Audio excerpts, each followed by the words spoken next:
सब तो पहला प्यार भरी सत श्री अकाल। प्यारे विद्यार्थियों, स्कूल सिक्ख्या विभाग पंजाब वालों शुरू की ऑनलाइन एजुकेशन मुहिम के तहत अज एक बार फिर मैनू तुहाडे नाल गलबात करन दा मौका मिलिया। सो अज इस लैक्चर में तुहाडा सब का स्वागत है।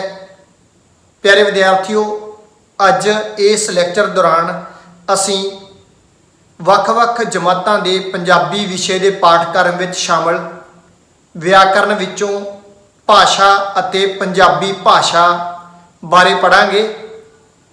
प्यारे विद्यार्थियों, जिवें तुहानूं पता है कि भाषा मनुख दे जीवन का अहम अंग है। भाव के जे धरती उत्ते मनुखी सभ्यता की होंद है तो वह भाषा करके है। भाव के मनुख की बुद्धि, मनुख की सोच, मनुख की समझ ये भी भाषा करके ही है। तुसी आप सोच के देखो कि जेकर भाषा ना होवे, मतलब जे तुसी बोल ना सकते हो, जे तुसी लिख के ना किसी को दस सकते हो तो फिर की होवेगा? फिर तुसी उन्हां निर्जीव वस्तुआं वांग होवोगे जिहड़ियां तुरियां तां फिरदियां पर अपने मन की गल, अपना भाव किसी नाल साझा नहीं कर सकदियां।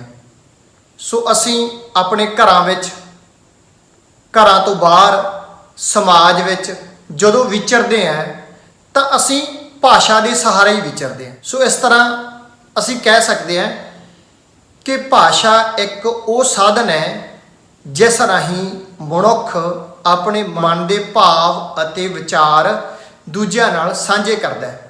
असी दो तरीक़िਆਂ नाल अपनी गलबात दूजियां नाल साझी करते हैं, जां तां असी बोल के गलबात करते हैं ते जां असी कुछ लिख के गलबात करते हैं। सो इस तरह असी कह सकते हैं कि भाषा दो प्रकार की होंदी है, लिखती भाषा अते बोलचाल की भाषा।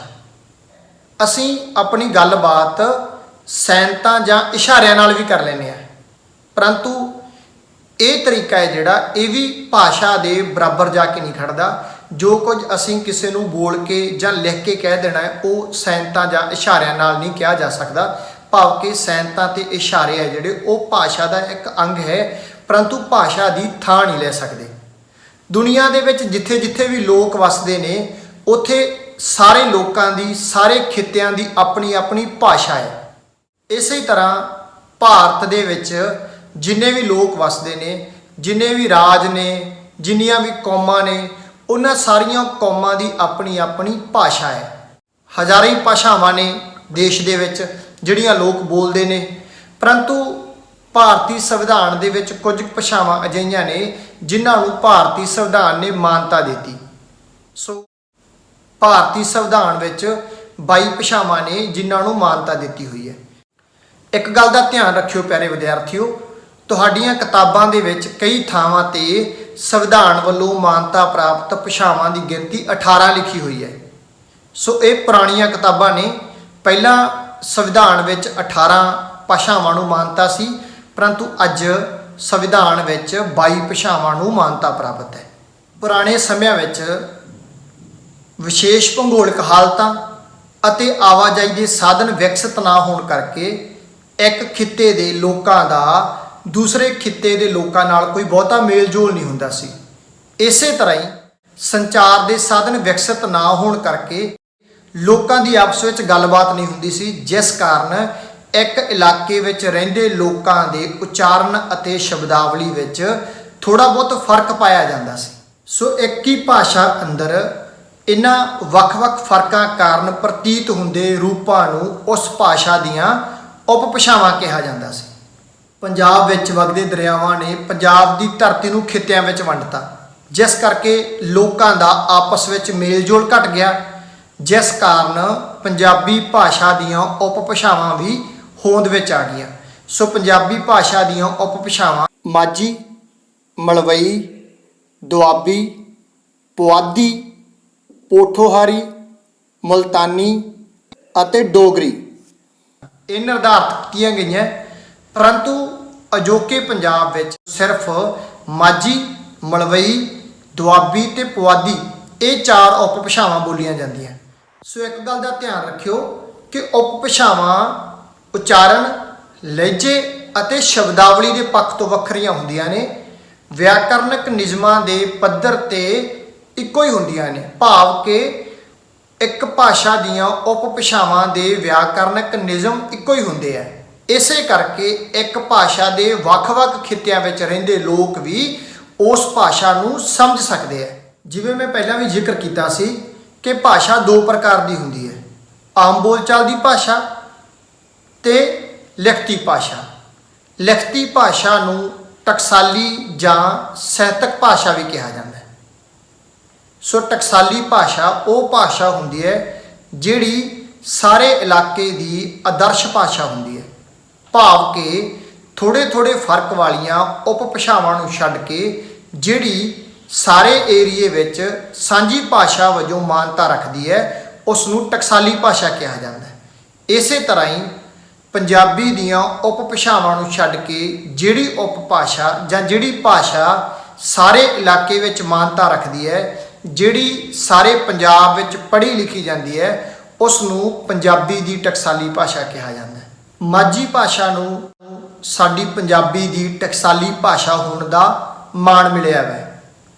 ਟਕਸਾਲੀ ਭਾਸ਼ਾ ਕਿਸੇ ਵੀ ਇਲਾਕੇ ਦੇ ਸਰਕਾਰੀ ਪ੍ਰਬੰਧ, ਸਾਹਿਤ, ਸਿੱਖਿਆ, ਸੱਭਿਆਚਾਰ ਅਤੇ ਵਪਾਰ ਦੀਆਂ ਲੋੜਾਂ ਨੂੰ ਪੂਰਾ ਕਰਦੀ ਹੈ। ਟਕਸਾਲੀ ਭਾਸ਼ਾ ਵਿੱਚ ਹੀ ਕਿਸੇ ਇਲਾਕੇ ਦੇ ਅਖਬਾਰ, ਟੀਵੀ ਦੇ ਪ੍ਰੋਗਰਾਮ, ਰੇਡੀਓ ਦੇ ਪ੍ਰੋਗਰਾਮ ਤੇ ਕਿਤਾਬਾਂ ਆਦਿ ਪੇਸ਼ ਕੀਤੀਆਂ ਜਾਂਦੀਆਂ। ਭਾਸ਼ਾ ਦੇ ਉਪਭਾਸ਼ਾਈ ਵਖਰੇਵਿਆਂ ਤੋਂ ਇਲਾਵਾ ਹੋਰ ਵੀ ਵੰਨਗੀਆਂ ਨੇ, ਜਿਵੇਂ ਅਪਭਾਸ਼ਾ ਜਾਂ ਸਲੈਂਗ।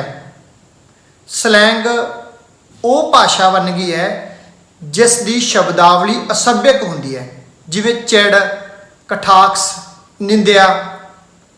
ਤੇ ਇਸ ਤੋਂ ਇਲਾਵਾ ਇੱਕ ਹੁੰਦੀ ਹੈ ਗੁਪਤ ਭਾਸ਼ਾ, ਜਿਵੇਂ ਫੌਜ ਦੀ ਆਪਣੀ ਗੁਪਤ ਭਾਸ਼ਾ ਹੁੰਦੀ ਹੈ, ਨਿਹੰਗਾਂ ਦੀ ਆਪਦੀ ਗੁਪਤ ਭਾਸ਼ਾ ਹੁੰਦੀ ਹੈ। ਇਸ ਤੋਂ ਇਲਾਵਾ ਵੱਖ-ਵੱਖ ਕਿੱਤਿਆਂ ਨਾਲ ਜੁੜੇ ਹੋਏ ਲੋਕਾਂ ਦੀ ਵੀ ਆਪਣੀ ਇੱਕ ਗੁਪਤ ਭਾਸ਼ਾ ਹੁੰਦੀ ਹੈ। ਭਾਸ਼ਾ ਦੀਆਂ ਦੋ ਵੰਨਗੀਆਂ ਹੋਰ ਨੇ, ਪਿਜਨ ਅਤੇ ਕਰਿਓਲ। ਪਿਜਨ ਦਾ ਅਰਥ ਹੁੰਦਾ ਹੈ ਕੰਮ ਚਲਾਊ ਭਾਸ਼ਾ, ਪਰ ਸਮਾਂ ਪਾ ਕੇ ਇਹ ਕੰਮ ਚਲਾਊ ਭਾਸ਼ਾ ਜਦੋਂ ਇੱਕ ਸਥਾਨਕ ਭਾਸ਼ਾ ਬਣ ਜਾਂਦੀ ਹੈ ਤਾਂ ਉਸ ਨੂੰ ਕਰਿਓਲ ਕਹਿੰਦੇ ਆ। ਉਰਦੂ ਇੱਕ ਤਰ੍ਹਾਂ ਦੀ ਕਰਿਓਲ ਹੈ। ਇਸੇ ਤਰ੍ਹਾਂ ਪੰਜਾਬੀ ਲੋਕ ਗੱਲਾਂ ਕਰਦੇ ਸਮੇਂ ਆਪਣੀ ਬੋਲਚਾਲ ਵਿੱਚ ਅੱਧ-ਪਚੱਧੀ ਅੰਗਰੇਜ਼ੀ ਬੋਲਦੇ ਹੈ। ਸੋ ਇਸ ਤਰ੍ਹਾਂ ਇੱਕ ਨਵੀਂ ਭਾਸ਼ਾ ਪੈਦਾ ਹੋ ਰਹੀ ਹੈ। ਸੋ ਇਸ ਅੰਗਰੇਜ਼ੀ ਨੂੰਮਾਂ ਪੰਜਾਬੀ ਨੂੰ ਵਿਆਕਰਨ ਵਿੱਚ ਪਿੰਗਲਿਸ਼ ਦਾ ਨਾਮ ਦਿੱਤਾ ਗਿਆ ਹੈ। ਸੋ ਪਿਆਰੇ ਵਿਦਿਆਰਥੀਓ, ਮੈਂ ਤੁਹਾਡੇ ਨਾਲ ਜਿੰਨੀਆਂ ਗੱਲਾਂ ਕੀਤੀਆਂ ਨੇ ਇਹ ਸਾਰੀਆਂ ਬਹੁਤ ਸੰਖੇਪ ਵਿੱਚ ਕੀਤੀਆਂ। ਹੁਣ ਅਸੀਂ ਇਸ ਪਾਠ ਦਾ ਅਭਿਆਸ ਕਰਦੇ ਹਾਂ ਤੇ ਅਭਿਆਸ ਕਰਦੇ ਕਰਦੇ ਇਹ ਸਾਰੀਆਂ ਗੱਲਾਂ ਨੂੰ ਅਸੀਂ ਪੂਰੇ ਵਿਸਥਾਰ ਨਾਲ ਕਰਾਂਗੇ। ਸੋ ਮੈਂ ਤੁਹਾਡੇ ਨਾਲ ਇਸ ਪਾਠ ਦਾ ਅਭਿਆਸ ਸਾਂਝਾ ਕਰਦਾ ਹਾਂ। ਸੋ ਤੁਸੀਂ ਆਪਣੀਆਂ ਕਾਪੀਆਂ ਕੱਢ ਲਓ ਤੇ ਉਹਨਾਂ ਕਾਪੀਆਂ ਦੇ ਉੱਪਰ ਇਹ ਸਾਰਾ ਕੁਝ ਨੋਟ ਕਰ ਲਓ। ਪਹਿਲਾ ਪ੍ਰਸ਼ਨ ਹੈ, ਭਾਸ਼ਾ ਕਿਸ ਨੂੰ ਕਹਿੰਦੇ ਹਨ? ਇਸ ਦਾ ਉੱਤਰ ਹੈ, ਭਾਸ਼ਾ ਇੱਕ ਉਹ ਸਾਧਨ ਹੈ ਜਿਸ ਰਾਹੀਂ ਇੱਕ ਮਨੁੱਖ ਆਪਣੇ ਵਿਚਾਰ ਤੇ ਭਾਵ ਦੂਜੇ ਮਨੁੱਖਾਂ ਨਾਲ ਸਾਂਝੇ ਕਰਦਾ ਹੈ। ਅਗਲਾ ਪ੍ਰਸ਼ਨ ਹੈ, ਆਪਣੇ ਭਾਵਾਂ ਨੂੰ ਪ੍ਰਗਟਾਉਣ ਲਈ ਮਨੁੱਖ ਕਿਹੜੇ ਸਫਲ ਸਾਧਨ ਦੀ ਵਰਤੋਂ ਕਰਦਾ ਹੈ? ਇਸ ਦਾ ਉੱਤਰ ਹੈ, ਆਪਣੇ ਭਾਵਾਂ ਨੂੰ ਪ੍ਰਗਟਾਉਣ ਲਈ ਮਨੁੱਖ ਭਾਸ਼ਾ ਦੀ ਵਰਤੋਂ ਕਰਦਾ ਹੈ। ਅਗਲਾ ਪ੍ਰਸ਼ਨ ਹੈ, ਸਾਡੇ ਸੰਵਿਧਾਨ ਵਿੱਚ ਕਿੰਨੀਆਂ ਭਾਸ਼ਾਵਾਂ ਪ੍ਰਵਾਨਿਤ ਹਨ? ਉੱਤਰ ਹੈ, ਸਾਡੇ ਸੰਵਿਧਾਨ ਅਨੁਸਾਰ 22 ਭਾਸ਼ਾਵਾਂ ਪ੍ਰਵਾਨਿਤ ਹਨ। ਸੰਸਕ੍ਰਿਤ, ਹਿੰਦੀ, ਉਰਦੂ, ਕਸ਼ਮੀਰੀ, ਡੋਗਰੀ, ਪੰਜਾਬੀ, ਸਿੰਧੀ, ਨੇਪਾਲੀ, ਸੰਥਾਲੀ, ਬੰਗਲਾ, ਬੋਡੋ, ਅਸਾਮੀ, ਮਣੀਪੁਰੀ, ਗੁਜਰਾਤੀ, ਮਰਾਠੀ, ਮੈਥਲੀ, ਉੜੀਆ, ਕੋਂਕਣੀ, ਕੰਨੜ, ਮਲਿਆਲਮ, ਤਾਮਿਲ ਅਤੇ ਤੇਲਗੂ। ਅਗਲਾ ਪ੍ਰਸ਼ਨ ਹੈ, ਉਪਭਾਸ਼ਾ ਕੀ ਹੁੰਦੀ ਹੈ? ਇਸ ਦਾ ਉੱਤਰ ਹੈ ਪੁਰਾਣੇ ਸਮਿਆਂ ਵਿੱਚ ਵਿਸ਼ੇਸ਼ ਭੂਗੋਲਿਕ ਸਥਿਤੀਆਂ ਹੋਣ ਕਾਰਨ ਅਤੇ ਆਵਾਜਾਈ ਦੀਆਂ ਸਹੂਲਤਾਂ ਨਾ ਹੋਣ ਕਾਰਨ ਇੱਕ ਖਿੱਤੇ ਦੇ ਲੋਕਾਂ ਦਾ ਦੂਸਰੇ ਖਿੱਤੇ ਦੇ ਲੋਕਾਂ ਨਾਲ ਕੋਈ ਬਹੁਤਾ ਮੇਲ ਜੋਲ ਨਹੀਂ ਹੁੰਦਾ ਸੀ। ਇਸ ਤੋਂ ਇਲਾਵਾ ਸੰਚਾਰ ਸਾਧਨਾਂ ਦਾ ਵੀ ਕੋਈ ਬਹੁਤਾ ਵਿਕਾਸ ਨਹੀਂ ਹੋਇਆ ਸੀ, ਜਿਸ ਕਾਰਨ ਇੱਕ ਪ੍ਰਾਂਤ ਜਾਂ ਇਲਾਕੇ ਵਿੱਚ ਲੋਕਾਂ ਦੁਆਰਾ ਬੋਲੀ ਜਾਣ ਵਾਲੀ ਭਾਸ਼ਾ ਵਿੱਚ ਉਚਾਰਨ ਤੇ ਸ਼ਬਦਾਵਲੀ ਦੇ ਪੱਖ ਤੋਂ ਥੋੜ੍ਹਾ ਬਹੁਤ ਅੰਤਰ ਜ਼ਰੂਰ ਹੁੰਦਾ ਸੀ। ਸੋ ਇੱਕ ਹੀ ਭਾਸ਼ਾ ਵਿੱਚ ਇਹਨਾਂ ਫਰਕਾਂ ਕਾਰਨ ਪ੍ਰਤੀਤ ਹੁੰਦੇ ਭਿੰਨ-ਭਿੰਨ ਰੂਪਾਂ ਨੂੰ ਉਸ ਭਾਸ਼ਾ ਦੀਆਂ ਉਪਭਾਸ਼ਾਵਾਂ ਕਿਹਾ ਜਾਂਦਾ ਹੈ। ਅਗਲਾ ਪ੍ਰਸ਼ਨ ਹੈ, ਪੰਜਾਬੀ ਦੀਆਂ ਉਪਭਾਸ਼ਾਵਾਂ ਕਿਹੜੀਆਂ-ਕਿਹੜੀਆਂ ਹਨ? ਉੱਤਰ ਹੈ ਮਾਝੀ, ਮਲਵਈ, ਦੁਆਬੀ, ਪੁਆਧੀ, ਪੋਠੋਹਾਰੀ, ਮੁਲਤਾਨੀ, ਡੋਗਰੀ ਪੰਜਾਬੀ ਭਾਸ਼ਾ ਦੀਆਂ ਉਪਭਾਸ਼ਾਵਾਂ ਹਨ। ਪਿਆਰੇ ਵਿਦਿਆਰਥੀਓ, ਇਹ ਜਿਹੜਾ ਸੰਤਰੀ ਰੰਗ ਦਾ ਏਰੀਆ ਹੈ, ਇਹ ਮਾਝੀ ਭਾਸ਼ਾ ਦਾ ਏਰੀਆ ਹੈ। ਇਹ ਹਰੇ ਰੰਗ ਦਾ ਏਰੀਆ ਮਲਵਈ ਭਾਸ਼ਾ ਦਾ ਏਰੀਆ ਹੈ। ਇਹ ਗੁਲਾਬੀ ਰੰਗ ਦਾ ਏਰੀਆ ਦੁਆਬਾ ਹੈ, ਇਹ ਦੁਆਬੀ ਭਾਸ਼ਾ ਦਾ ਏਰੀਆ ਹੈ। ਇਹ ਪੀਲੇ ਰੰਗ ਦਾ ਏਰੀਆ ਪੁਆਧ ਹੈ, ਇਹ ਪੁਆਧੀ ਭਾਸ਼ਾ ਦਾ ਏਰੀਆ ਹੈ। ਇਹ ਪੋਠੋਹਾਰੀ ਭਾਸ਼ਾ ਦਾ ਏਰੀਆ ਹੈ। ਇਹ ਮੁਲਤਾਨੀ ਭਾਸ਼ਾ ਦਾ ਏਰੀਆ ਹੈ। ਇਹ ਜੰਮੂ ਅਤੇ ਕਾਂਗੜਾ, ਇਹ ਡੋਗਰੀ ਭਾਸ਼ਾ ਦਾ ਏਰੀਆ ਹੈ। ਅਗਲਾ ਪ੍ਰਸ਼ਨ ਹੈ, ਪੰਜਾਬੀ ਦੀਆਂ ਪੁਆਧੀ ਅਤੇ ਦੁਆਬੀ ਉਪਭਾਸ਼ਾਵਾਂ ਕਿਹੜੇ-ਕਿਹੜੇ ਇਲਾਕੇ ਵਿੱਚ ਬੋਲੀਆਂ ਜਾਂਦੀਆਂ ਹਨ? ਉੱਤਰ ਹੈ ਪੁਆਧੀ ਜ਼ਿਲ੍ਹਾ ਰੂਪਨਗਰ, ਸਾਹਿਬਜ਼ਾਦਾ ਅਜੀਤ ਸਿੰਘ ਨਗਰ, ਪਟਿਆਲੇ ਦਾ ਪੂਰਬੀ ਹਿੱਸਾ, ਸੰਗਰੂਰ ਦਾ ਮਲੇਰਕੋਟਲੇ ਵੱਲ ਦਾ ਖੇਤਰ, ਫਤਿਹਗੜ੍ਹ ਸਾਹਿਬ ਦਾ ਪੂਰਬੀ ਹਿੱਸਾ ਅਤੇ ਹਰਿਆਣੇ ਵਿੱਚ ਅੰਬਾਲਾ ਦਾ ਪੱਛਮੀ ਹਿੱਸਾ। ਇਹਨਾਂ ਇਲਾਕਿਆਂ ਵਿੱਚ ਪੁਆਧੀ ਉਪਭਾਸ਼ਾ ਬੋਲੀ ਜਾਂਦੀ ਹੈ। ਇਸ ਨਕਸ਼ੇ ਦੇ ਵਿੱਚ ਇਹ ਰੰਗ ਕੀਤਾ ਹੋਇਆ ਏਰੀਆ ਪੁਆਧ ਦਾ ਇਲਾਕਾ ਹੈ, ਇੱਥੇ ਪੁਆਧੀ ਉਪਭਾਸ਼ਾ ਬੋਲੀ ਜਾਂਦੀ ਹੈ। ਦੁਆਬੀ ਜ਼ਿਲ੍ਹਾ ਜਲੰਧਰ, ਕਪੂਰਥਲਾ, ਹੁਸ਼ਿਆਰਪੁਰ ਅਤੇ ਸ਼ਹੀਦ ਭਗਤ ਸਿੰਘ ਨਗਰ ਇਲਾਕਿਆਂ ਵਿੱਚ ਬੋਲੀ ਜਾਂਦੀ ਹੈ। ਇਸ ਨਕਸ਼ੇ ਦੇ ਵਿੱਚ ਇਹ ਰੰਗ ਕੀਤਾ ਹੋਇਆ ਏਰੀਆ ਦੁਆਬੀ ਭਾਸ਼ਾ ਦਾ ਏਰੀਆ ਹੈ। ਅਗਲਾ ਪ੍ਰਸ਼ਨ ਹੈ, ਪੰਜਾਬੀ ਦੀਆਂ ਉਪਭਾਸ਼ਾਵਾਂ ਦੇ ਆਪਸੀ ਅੰਤਰ ਕਿਉਂ ਪੈਦਾ ਹੋਏ ਅਤੇ ਹੁਣ ਕਿਉਂ ਘਟਦੇ ਜਾ ਰਹੇ ਹਨ? ਉੱਤਰ ਹੈ ਆਵਾਜਾਈ ਅਤੇ ਸੰਚਾਰ ਦੇ ਸਾਧਨਾਂ ਦੀ ਕਮੀ ਕਾਰਨ ਪੰਜਾਬੀ ਦੀਆਂ ਉਪਭਾਸ਼ਾਵਾਂ ਦੇ ਆਪਸੀ ਅੰਤਰ ਪੈਦਾ ਹੋਏ ਅਤੇ ਹੁਣ ਆਵਾਜਾਈ ਅਤੇ ਸੰਚਾਰ ਦੇ ਸਾਧਨਾਂ ਦੇ ਵਿਕਸਿਤ ਹੋਣ ਕਾਰਨ ਇਹ ਅੰਤਰ ਘਟਦੇ ਜਾ ਰਹੇ ਹਨ। ਅਗਲਾ ਪ੍ਰਸ਼ਨ ਹੈ, ਟਕਸਾਲੀ ਜਾਂ ਮਿਆਰੀ ਪੰਜਾਬੀ ਭਾਸ਼ਾ ਕਿਸ ਨੂੰ ਕਹਿੰਦੇ ਹਨ? ਇਸ ਦਾ ਉੱਤਰ ਹੈ ਟਕਸਾਲੀ ਭਾਸ਼ਾ ਇੱਕ ਆਦਰਸ਼ ਭਾਸ਼ਾ ਹੁੰਦੀ ਹੈ ਜੋ ਸਾਰੇ ਇਲਾਕੇ ਵਿੱਚ ਸਾਂਝੀ ਭਾਸ਼ਾ ਵਜੋਂ ਮਾਨਤਾ ਰੱਖਦੀ ਹੈ।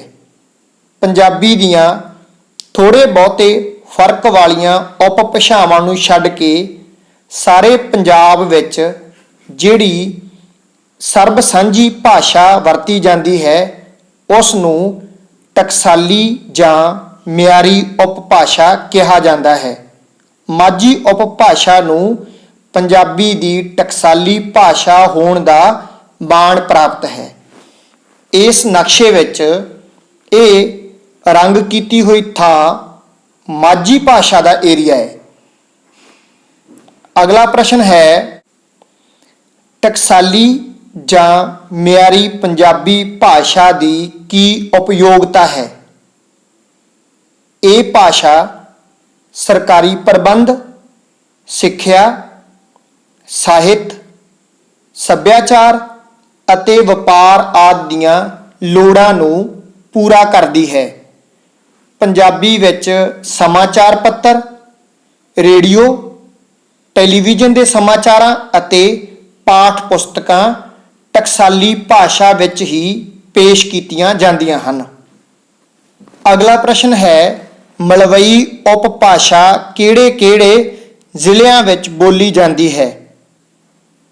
ਇਸ ਦਾ ਉੱਤਰ ਹੈ, ਮਲਵਈ ਉਪਭਾਸ਼ਾ ਜ਼ਿਲ੍ਹਾ ਲੁਧਿਆਣਾ, ਸ਼੍ਰੀ ਮੁਕਤਸਰ ਸਾਹਿਬ, ਫਰੀਦਕੋਟ, ਫਾਜ਼ਿਲਕਾ, ਮੋਗਾ, ਬਠਿੰਡਾ, ਮਾਨਸਾ, ਬਰਨਾਲਾ, ਫਿਰੋਜ਼ਪੁਰ, ਸੰਗਰੂਰ, ਫਤਿਹਗੜ੍ਹ ਸਾਹਿਬ ਦਾ ਕੁਝ ਹਿੱਸਾ, ਪਟਿਆਲੇ ਜ਼ਿਲ੍ਹੇ ਦਾ ਪੱਛਮੀ ਭਾਗ ਤੇ ਸਿਰਸਾ ਹਰਿਆਣੇ 'ਚ ਹੈ। ਇਹਨਾਂ ਇਲਾਕਿਆਂ ਵਿੱਚ ਬੋਲੀ ਜਾਂਦੀ ਹੈ। ਪਿਆਰੇ ਵਿਦਿਆਰਥੀਓ, ਇਸ ਨਕਸ਼ੇ ਵਿੱਚ ਜਿੰਨੇ ਖੇਤਰ ਵਿੱਚ ਰੰਗ ਭਰਿਆ ਹੋਇਆ ਇਹ ਸਾਰਾ ਮਾਲਵਾ ਹੈ ਤੇ ਇੱਥੇ ਮਲਵਈ ਉਪਭਾਸ਼ਾ ਬੋਲੀ ਜਾਂਦੀ ਹੈ।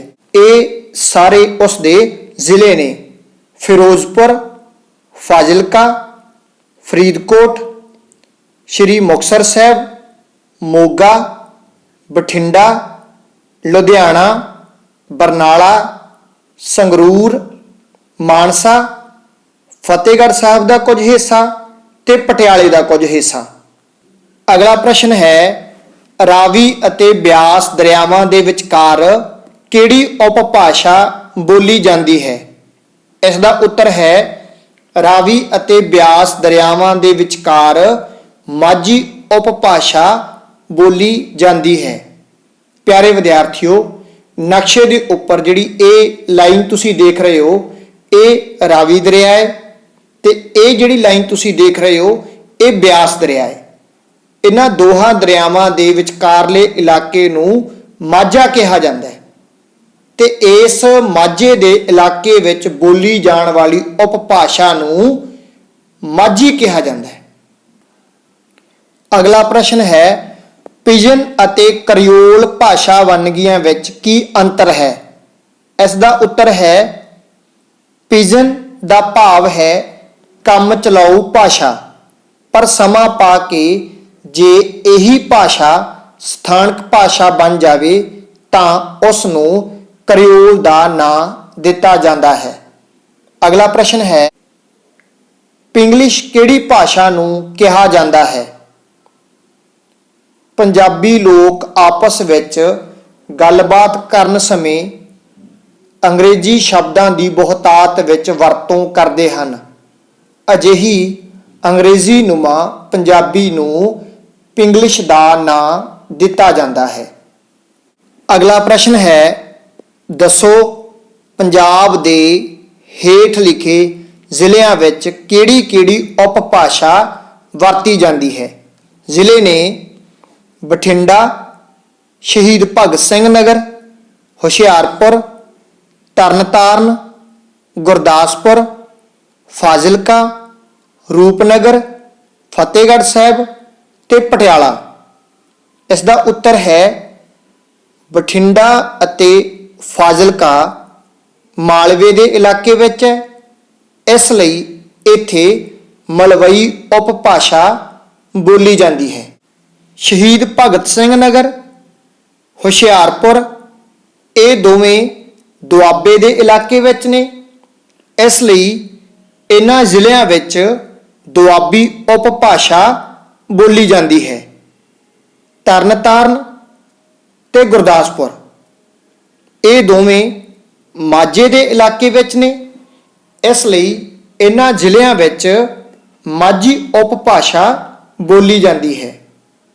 ਰੂਪਨਗਰ ਪੁਆਧ 'ਚ ਹੈ, ਇਸ ਲਈ ਇੱਥੇ ਪੁਆਧੀ ਉਪਭਾਸ਼ਾ ਬੋਲੀ ਜਾਂਦੀ ਹੈ। ਫਤਿਹਗੜ੍ਹ ਸਾਹਿਬ ਤੇ ਪਟਿਆਲਾ ਇਹ ਅਜਿਹੇ ਜ਼ਿਲ੍ਹੇ ਨੇ ਜਿੱਥੇ ਮਲਵਈ ਅਤੇ ਪੁਆਧੀ ਦੋਵੇਂ ਉਪਭਾਸ਼ਾਵਾਂ ਬੋਲੀਆਂ ਜਾਂਦੀਆਂ।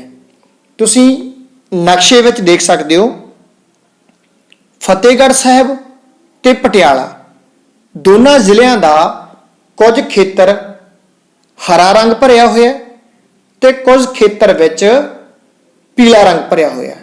ਭਾਵ ਕਿ ਜਿਸ ਖੇਤਰ ਵਿੱਚ ਹਰਾ ਰੰਗ ਭਰਿਆ ਹੋਇਆ ਉੱਥੇ ਮਲਵਈ ਉਪਭਾਸ਼ਾ ਬੋਲੀ ਜਾਂਦੀ ਹੈ ਤੇ ਜਿੱਥੇ ਪੀਲਾ ਰੰਗ ਭਰਿਆ ਹੋਇਆ ਉੱਥੇ ਪੁਆਧੀ ਉਪਭਾਸ਼ਾ ਬੋਲੀ ਜਾਂਦੀ ਹੈ।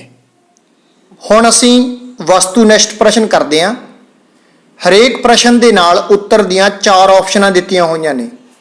ਅਸੀਂ ਉਹਨਾਂ ਆਪਸ਼ਨਾਂ ਦੇ ਵਿੱਚੋਂ ਸਹੀ ਉੱਤਰ ਦੀ ਚੋਣ ਕਰਨੀ ਹੈ। ਵਸਤੂਨਿਸ਼ਟ ਪ੍ਰਸ਼ਨਾਂ ਵਿੱਚ ਸਾਡੇ ਕੋਲੇ ਸਭ ਤੋਂ ਪਹਿਲਾ ਪ੍ਰਸ਼ਨ ਹੈ, ਭਾਸ਼ਾ ਕਿੰਨੇ ਪ੍ਰਕਾਰ ਦੀ ਹੁੰਦੀ ਹੈ? ਆਪਸ਼ਨਾਂ ਨੇ 5, 6, 4, 2। ਇਸ ਦਾ ਸਹੀ ਉੱਤਰ ਹੈ 2। ਭਾਸ਼ਾ 2 ਪ੍ਰਕਾਰ ਦੀ ਹੁੰਦੀ ਹੈ, ਆਮ ਬੋਲਚਾਲ ਦੀ ਭਾਸ਼ਾ ਤੇ ਲਿਖਤੀ ਭਾਸ਼ਾ। ਅਗਲਾ ਪ੍ਰਸ਼ਨ ਹੈ, ਪੰਜਾਬੀ ਭਾਸ਼ਾ ਦੀ ਟਕਸਾਲੀ ਭਾਸ਼ਾ ਕਿਹੜੀ ਹੈ? ਮਾਝੀ, ਮਲਵਈ, ਦੁਆਬੀ, ਪੋਠੋਹਾਰੀ। ਇਸ ਦਾ ਸਹੀ ਉੱਤਰ ਹੈ ਮਾਝੀ। ਅਗਲਾ ਪ੍ਰਸ਼ਨ ਹੈ, ਭਾਰਤੀ ਸੰਵਿਧਾਨ ਵਿੱਚ ਕਿੰਨੀਆਂ ਭਾਸ਼ਾਵਾਂ ਨੂੰ ਮਾਨਤਾ ਪ੍ਰਾਪਤ ਹੈ? 20, 14, 22, 18। ਸਹੀ ਉੱਤਰ ਹੈ 22। ਅਗਲਾ ਪ੍ਰਸ਼ਨ ਹੈ, ਸਾਡੀ ਮਾਤ ਭਾਸ਼ਾ ਕਿਹੜੀ ਹੈ? ਹਿੰਦੀ, ਪੰਜਾਬੀ, ਅੰਗਰੇਜ਼ੀ, ਸਾਰੀਆਂ। ਇਸ ਦਾ ਸਹੀ ਉੱਤਰ ਹੈ ਪੰਜਾਬੀ।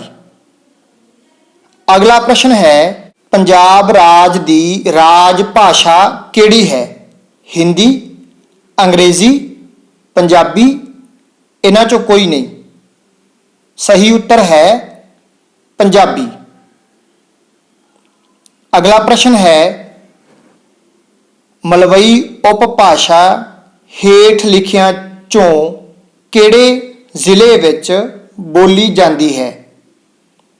ਰੂਪਨਗਰ, ਤਰਨਤਾਰਨ, ਮਾਨਸਾ, ਗੁਰਦਾਸਪੁਰ। ਸੋ ਇਸ ਦਾ ਸਹੀ ਉੱਤਰ ਹੈ ਮਾਨਸਾ। ਅਗਲਾ ਪ੍ਰਸ਼ਨ ਹੈ, ਹੇਠ ਲਿਖਿਆਂ ਵਿੱਚੋਂ ਕਿਹੜੀ ਉਪਭਾਸ਼ਾ ਜੰਮੂ ਦੇ ਖੇਤਰ ਵਿੱਚ ਬੋਲੀ ਜਾਂਦੀ ਹੈ? ਮਲਵਈ, ਮੁਲਤਾਨੀ, ਪੋਠੋਹਾਰੀ, ਡੋਗਰੀ। ਇਸ ਦਾ ਸਹੀ ਉੱਤਰ ਹੈ ਡੋਗਰੀ। ਅਗਲਾ ਪ੍ਰਸ਼ਨ ਹੈ, ਜ਼ਿਲ੍ਹਾ ਲੁਧਿਆਣਾ ਵਿੱਚ ਕਿਹੜੀ ਉਪਭਾਸ਼ਾ ਬੋਲੀ ਜਾਂਦੀ ਹੈ? ਮਲਵਈ, ਦੁਆਬੀ, ਪੋਠੋਹਾਰੀ, ਪੁਆਧੀ। ਇਸ ਦਾ ਸਹੀ ਉੱਤਰ ਹੈ ਮਲਵਈ। ਅਗਲਾ ਪ੍ਰਸ਼ਨ ਹੈ, ਸ਼੍ਰੀ ਅੰਮ੍ਰਿਤਸਰ ਸਾਹਿਬ ਵਿੱਚ ਕਿਹੜੀ ਉਪਭਾਸ਼ਾ ਬੋਲੀ ਜਾਂਦੀ ਹੈ? ਮਾਝੀ, ਦੁਆਬੀ, ਪੋਠੋਹਾਰੀ, ਪੁਆਧੀ। ਇਸ ਦਾ ਸਹੀ ਉੱਤਰ ਹੈ ਮਾਝੀ। ਅਗਲਾ ਪ੍ਰਸ਼ਨ ਹੈ, ਹੇਠ ਲਿਖਿਆਂ ਵਿੱਚੋਂ ਪੁਆਧੀ ਕਿਹੜੇ ਇਲਾਕੇ ਵਿੱਚ ਬੋਲੀ ਜਾਂਦੀ ਹੈ? ਫਰੀਦਕੋਟ, ਜਲੰਧਰ, ਰੋਪੜ, ਤਰਨਤਾਰਨ। ਸੋ ਇਸ ਦਾ ਸਹੀ ਉੱਤਰ ਹੈ ਰੋਪੜ। ਅਗਲਾ ਪ੍ਰਸ਼ਨ ਹੈ, ਰਾਵੀ ਅਤੇ ਬਿਆਸ ਦਰਿਆਵਾਂ ਦੇ ਵਿਚਕਾਰਲੇ ਇਲਾਕੇ ਵਿੱਚ ਕਿਹੜੀ ਉਪਭਾਸ਼ਾ ਬੋਲੀ ਜਾਂਦੀ ਹੈ? ਮਲਵਈ, ਮਾਝੀ, ਪੋਠੋਹਾਰੀ, ਪੁਆਧੀ। ਸੋ ਇਸ ਦਾ ਸਹੀ ਉੱਤਰ ਹੈ ਮਾਝੀ। ਅਗਲਾ ਪ੍ਰਸ਼ਨ ਹੈ, ਹੇਠ ਲਿਖਿਆਂ ਚੋਂ ਦੁਆਬੀ ਉਪਭਾਸ਼ਾ ਕਿਹੜੇ ਇਲਾਕੇ ਵਿੱਚ ਬੋਲੀ ਜਾਂਦੀ ਹੈ? ਸਤਲੁਜ ਅਤੇ ਬਿਆਸ ਵਿਚਕਾਰ, ਬਿਆਸ ਅਤੇ ਰਾਵੀ ਵਿਚਕਾਰ, ਰਾਵੀ ਅਤੇ ਚਨਾਬ ਵਿਚਕਾਰ, ਇਹਨਾਂ ਚੋਂ ਕੋਈ ਨਹੀਂ। ਸੋ ਇਸ ਦਾ ਸਹੀ ਉੱਤਰ ਹੈ ਸਤਲੁਜ ਅਤੇ ਬਿਆਸ ਵਿਚਕਾਰ। ਅਗਲਾ ਪ੍ਰਸ਼ਨ ਹੈ, ਕੰਮ ਚਲਾਊ ਭਾਸ਼ਾ ਨੂੰ ਡੈਸ਼ ਕਿਹਾ ਜਾਂਦਾ ਹੈ? ਕਰਿਓਲ, ਪਿੰਗਲਿਸ਼, ਸਾਹਿਤਕ ਬੋਲੀ ਜਾਂ ਪਿਜਨ। ਇਸ ਦਾ ਸਹੀ ਉੱਤਰ ਹੈ ਪਿਜਨ। ਅਗਲਾ ਪ੍ਰਸ਼ਨ ਹੈ, ਉਰਦੂ ਕਿਸ ਪ੍ਰਕਾਰ ਦੀ ਭਾਸ਼ਾ ਹੈ? Creole, ਪਿੰਗਲਿਸ਼, ਉਪਬੋਲੀ, Pigeon. ਸਹੀ ਉੱਤਰ ਹੈ ਕਰਿਓਲ। ਅਗਲਾ ਪ੍ਰਸ਼ਨ ਹੈ, ਪੰਜਾਬੀ ਲੋਕ ਆਪਸ ਵਿੱਚ ਗੱਲਬਾਤ ਕਰਨ ਸਮੇਂ ਅੰਗਰੇਜ਼ੀ ਸ਼ਬਦਾਂ ਦੀ ਬਹੁਤਾਤ ਵਿੱਚ ਵਰਤੋਂ ਕਰਦੇ ਹਨ। ਅਜਿਹੀ ਅੰਗਰੇਜ਼ੀ ਨੁਮਾ ਪੰਜਾਬੀ ਨੂੰ ਕੀ ਕਿਹਾ ਜਾਂਦਾ ਹੈ? Creole, ਪਿੰਗਲਿਸ਼, ਉਪਬੋਲੀ, Pigeon. ਸੋ ਉੱਤਰ ਹੈ ਪਿੰਗਲਿਸ਼। ਪਿਆਰੇ ਵਿਦਿਆਰਥੀਓ, ਅੱਜ ਅਸੀਂ ਭਾਸ਼ਾ ਅਤੇ ਪੰਜਾਬੀ ਭਾਸ਼ਾ ਬਾਰੇ ਪੜ੍ਹਿਆ। ਸੋ ਸੰਖੇਪ ਵਿੱਚ ਇੱਕ ਵਾਰ ਫਿਰ ਤੁਹਾਡੇ ਸਾਹਮਣੇ ਮੈਂ ਦੁਹਰਾਈ ਕਰਦਾ ਹਾਂ। ਭਾਸ਼ਾ ਉਹ ਸਾਧਨ ਹੈ ਜਿਸ ਰਾਹੀਂ ਮਨੁੱਖ ਆਪਣੇ ਵਿਚਾਰ ਜਾਂ ਭਾਵ ਦੂਸਰੇ ਮਨੁੱਖਾਂ ਨਾਲ ਸਾਂਝੇ ਕਰਦਾ ਹੈ। ਭਾਸ਼ਾ ਦੋ ਪ੍ਰਕਾਰ ਦੀ ਹੁੰਦੀ ਹੈ, ਆਮ ਬੋਲਚਾਲ ਦੀ ਭਾਸ਼ਾ ਅਤੇ ਟਕਸਾਲੀ ਭਾਸ਼ਾ। ਫਿਰ ਅਸੀਂ ਉਪਭਾਸ਼ਾ ਬਾਰੇ ਪੜ੍ਹਿਆ, ਫਿਰ ਅਸੀਂ ਟਕਸਾਲੀ ਭਾਸ਼ਾ ਬਾਰੇ ਪੜ੍ਹਿਆ। ਸੋ ਮਾਝੀ ਸਾਡੀ ਪੰਜਾਬੀ ਦੀ ਟਕਸਾਲੀ ਭਾਸ਼ਾ ਹੈ। ਪਿਆਰੇ ਵਿਦਿਆਰਥੀਓ, ਤੁਸੀਂ ਸਾਰੀ ਗੱਲਬਾਤ ਨੂੰ ਬੜੇ ਧਿਆਨ ਨਾਲ ਸੁਣਿਆ। ਸੋ ਤੁਹਾਡਾ ਸਾਰਿਆਂ ਦਾ ਬਹੁਤ ਬਹੁਤ ਧੰਨਵਾਦ। ਮਿਲਦੇ ਹਾਂ ਕਿਸੇ ਹੋਰ ਦਿਨ ਕਿਸੇ ਹੋਰ ਲੈਕਚਰ ਵਿੱਚ। ਸ਼ੁਕਰੀਆ। ਤੁਹਾਨੂੰ ਸਾਰਿਆਂ ਨੂੰ ਬਹੁਤ ਬਹੁਤ ਪਿਆਰ।